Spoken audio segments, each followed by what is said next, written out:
우상 숭배와 관련해서 계속해서 이 사도 바울이 오늘 본문에도 계속 얘기를 하고 있는데요.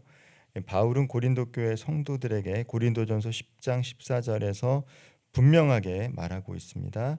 그런즉 내 사랑하는 자들아, 우상 숭배하는 일을 피하라. 바울은 먼저 고린도 교회 성도들을 향해 내 사랑하는 자들이라고 부릅니다. 책망하기 전에 사랑하기 때문에 주는 경고다라는 것을 알 수 있어요. 영적으로 위험한 자리에 가까이 가고 있기 때문에 멈추게 하는 목회적인 권면이 오늘 본문 14절 말씀입니다.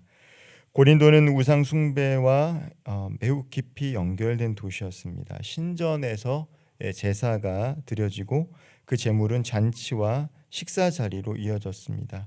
사람들은 그것을 단순한 사회생활로 생각했어요. 그러나 바울은 그것을 가볍게 보지 않았습니다. 어디에 앉아 있느냐, 누구와 교제하느냐, 무엇에 참여하느냐가 우리의 영적 방향과 연결되어 있기 때문입니다. 바울은 성만찬을 예로 드는데요. 우리가 이 축복의 잔을 마시고 떡을 떼는 것은 단순히 음식을 먹는 행위가 아닌 것이죠. 그것은 그리스도의 피와 몸에 참여하는 것입니다. 주님의 식탁에 앉아 있다라는 것은 주님과 이 언약적 교제 안에 들어가는 것입니다. 그렇다면 성도는 주님의 식탁과 귀신의 식탁을 겸하여 참여할 수 없다라고 고린도 교회 성도들에게 이야기합니다. 주일에는 주님의 잔을 마시고 세상에서는 우상의 잔을 마시는 삶을 살 수 없다라고 말하는 것이죠. 하나님도 섬기고 세상의 욕망도 붙들고 주님도 따르고 우상도 버리지 않는 신앙은 불가능하다라는 것을 고린도 교회 성도들에게 이야기합니다. 오늘 우리에게 우상은 고린도 교회 성도들이 신전에 제사를 드렸던 것과 같은 것을 의미하지만은 않습니다. 하나님보다 더 붙드는 것, 하나님보다 더 의지하는 것, 하나님보다 더 두려워하는 것이 있다라면 눈에 보이지는 않지만 그것이 우리의 우상이 될 수도 있습니다. 돈, 성공, 사람의 인정, 내 자존심과 욕망도 우상이 될 수 있는 거예요. 성도는 신앙의 회색지대에 오래 머물면 안 됩니다. 괜찮겠지. 겸하여 섬길 수 없다라는 거예요. 하나님과 다른 것을 겸하여 섬길 수 없다라는 것이죠. 이 정도는 문제가 되지 않겠지. 세상 사람들 또 교회 다녀도 다들 그렇게 사는데 내가 뭐 대단하다고 이렇게 생각해서는 안 된다라는 것이죠. 바울은 고린도 교회 성도들을 향해서 우상을 피하라고 이야기합니다. 하나님과 나 사이를 흐리게 하는 그러한 자리를 피하라고 권면하고 있는 거예요. 바울은 이어서 고린도 성도들이 자주 사용했던 말을 다시 인용하면서 이야기합니다. 23절 말씀 같이 한번 읽어보겠습니다. 모든 것이 가하나 모든 것이 유익한 것은 아니요 모든 것이 가하나 모든 것이 덕을 세우는 것은 아니니. 고린도 교회 안에는 모든 것이 내게 가하다라고 말했던 사람들이 있습니다. 자유라고 말했지만 실제로는 방종이었죠. 예수 그리스도 안에서 자유를 얻었으니 무엇이든지 할 수 있다라고 생각했던 것 같습니다. 그런데 바울이 질문을 합니다. 할 수 있다고 해서 그것이 다 유익한 것입니까? 가능하다고 해서 그것이 다 덕을 세우는 것입니까? 성도의 자유는 단순히 내가 하고 싶은 것을 할 수 있는 권리가 아니다라는 것을 바울은 누누이 강조하고 있습니다. 성도의 자유는 하나님 앞에서 마땅히 해야 할 것을 선택할 수 있는 능력입니다. 때로는 할 수 있어도 하지 않는 것이 참된 자유입니다. 바울은 24절에서 이렇게 말합니다. 누구든지 자기의 유익을 구하지 말고 남의 유익을 구하라. 그리스도인은 내가 맞느냐만 묻는 사람이 아닙니다. 이것이 형제를 세우는가를 먼저 묻는 사람이다라고 바울은 이야기합니다. 내 양심에 괜찮다 해서 멈추는 것이 아니라 이 행동이 누군가에게 걸림돌이 되지 않는가를 살피라는 것이죠. 덕을 세운다라는 말은 집을 짓는다라는 뜻을 가지고 있습니다. 성도의 말과 행동은 공동체의 집을 세우는 벽돌이 되어야 합니다. 그런데 어떤 말은 벽돌이 아니라 망치가 되기도 합니다. 어떤 자유는 형제를 세우는 것이 아니라 무너뜨리기도 합니다. 교회 안에서도 그렇습니다. 내가 옳은 말을 했다고 해서 바른 말을 했다고 해서 다 덕을 세우는 것은 아닙니다. 내가 틀린 말을 하지 않는다고 해서 반드시 사랑하는 것은 아닙니다. 때로는 맞는 말을 하고 옳은 말을 하더라도 누군가를 무너뜨릴 수도 있고 누군가의 마음을 아프게 할 수 있는 것이죠.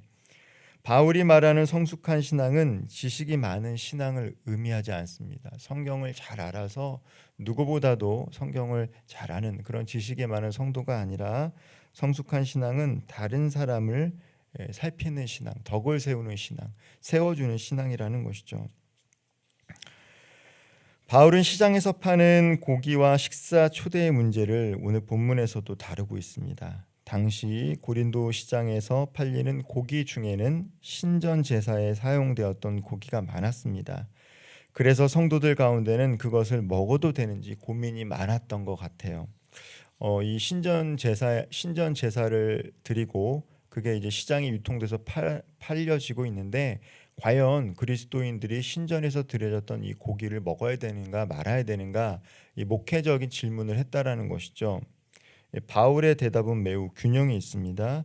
25절에서 먼저 이렇게 이야기합니다. 무릇 시장에서 파는 것은 양심을 위하여 묻지 말고 먹으라. 왜냐하면 땅과 거기 충만한 것이 다 주의 것이기 때문이라고 말합니다. 모든 피조물은 본래 주님의 것이니까 먹으라는 것입니다. 고기 자체가 우상에게 바쳐졌다고 해서 본질적으로 더러워지는 것은 아니기 때문입니다.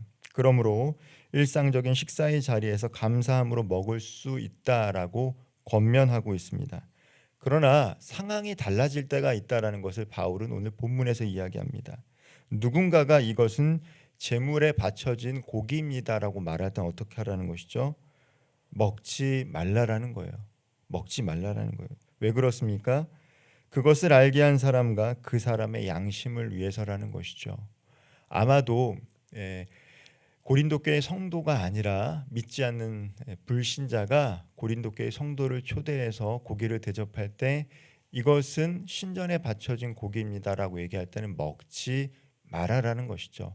일상생활에서는 그것이 우상숭배로 드려졌던 고기인지 아닌지 분간이 안 가니까 먹어도 되는데 믿지 않는 사람이 이것은 우상숭배 드려진 고기입니다라고 말할 때는 먹지 말라라는 거예요. 자기를 위해서가 아니라 고린도 교회 성도를 위해서가 아니라 그것을 말한 그 사람의 양심을 위해서 멈추라는 것입니다. 우리는 보통 내 양심에 거리낌이 없으면 나는 괜찮다, 나는 자유하다 그렇게 말하고 행동하고 말하곤 합니다. 그러나 오늘 바울은 한 가지 기준을 이야기하죠. 나의 양심보다 더 중요한 것은 상대방이다라는 것입니다. 내 자유만 생각하지 말고 상대방도 바라보라는 것입니다. 상대방의 영혼을 생각하라는 것입니다. 그것이 아무리 옳고 원칙이라 할지라도 상대방을 실족하게 하거나 상대방을 무너지게 한다라면 나의 양심이 아니라 내가 아무리 원칙을 지키고 살았다 할지라도 상대방을 위해서 양보하고 유보하라라고 바울은 권면하고 있는 거예요. 바울은 31절에서 이렇게 결론을 내리고 있습니다. 함께 읽겠습니다. 그런즉 너희가 먹든지 마시든지 무엇을 하든지 다 하나님의 영광을 위하여 하라. 이 말씀은 성도의 삶 전체를 붙드는 기준입니다. 먹는 일, 마시는 일, 말하는 일, 관계 맺는 일, 시간을 사용하는 일 모두가 하나님의 영광을 위해서 사용되어야 한다라고 이야기합니다. 하나님의 영광을 위한다는 것은 예배 시간에만 경건해지는 것이 아닙니다. 일상의 작은 선택 속에서 하나님이 드러나게 하는 것입니다. 내가 화를 낼 수 있지만 절제할 때 하나님의 영광이 드러나는 거예요. 내가 주장할 수 있지만 누군가 연약한 자를 위해서 양보할 때 그리스도의 마음이 드러나고 하나님의 영광이 드러나는 것입니다.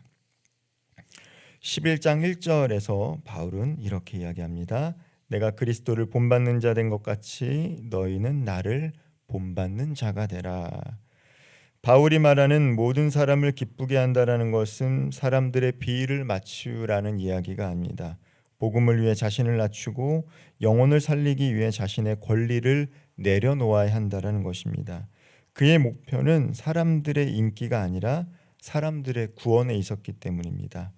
예수님은 하나님의 아들이시지만 자신의 권리를 주장하지 않으셨습니다.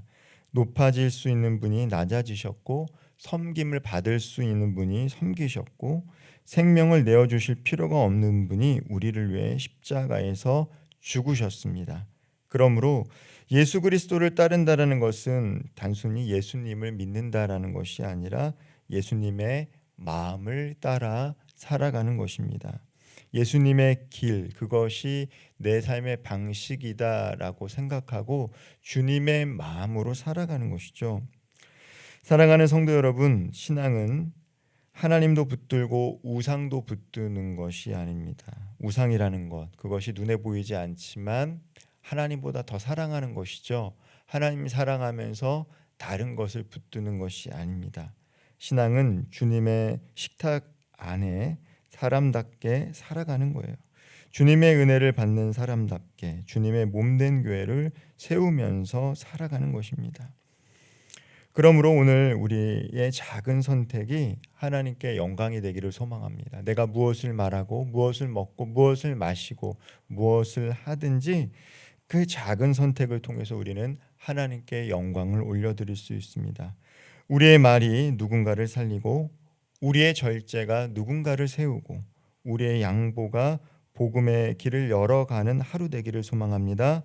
먹든지 마시든지 무엇을 하든지 하나님의 영광을 위해 살아갈 수 있는 저와 우리 모든 성도님들 되시기를 주님의 이름으로 축원드립니다. 기도하겠습니다. 사랑의 하나님, 모든 것이 내게 가하나 모든 것이 덕을 세우는 것이 아님을 기억하게 하셔서 때로는 내가 옳고 바르다고 생각하는 것이지만 연약한 자를 위해서 양보할 수 있고 절제할 수 있는 덕을 세우는 삶을 살아가게 하여 주옵소서.